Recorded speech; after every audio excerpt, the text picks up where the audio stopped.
Allah subhanahu wa ta'ala atamuita mja wake siku ya kiyama, na siku hiyo Allah atazungumza na viumbe.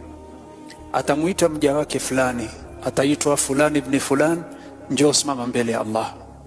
Akisimama mbele ya Allah, Mwenyezi Mungu ataanza kumhoji, lakini kabla Mwenyezi Mungu hajamhoji na kumuuliza maswali, kuna viumbe wote watu wamesimama pale.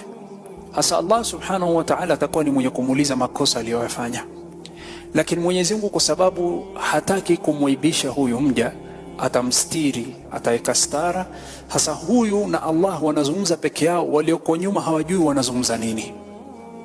Hasa Allah ataanza kumuuliza, atadhkuru yawma kadha wa kadha, atadhkuru yawma fa'alta kadha wa kadha, wakumbuka ulifanya hivi siku fulani na fulani, wakumbuka ulipokuwa na mtu fulani ulifanya hivi na hivi, wakumbuka ulifanya hivi na hivi.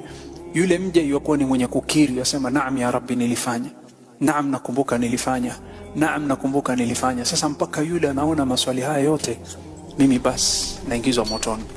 Kisha Allah kwa rahma zake atamwambia, ya abdi, mja wangu, satartuha laka fi dunya, duniani nilifinika watu wasione aibu yako.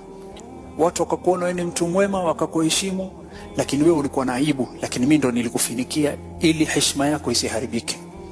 Na leo siwezi kukuaibisha mbele hawa watu wote, nimekusamehe, ingia janna. Allahumma ja'alna minhum ya Rabb. Hasa hii ndo hali ya Allah kuzungumza na waja siku ya kiyama.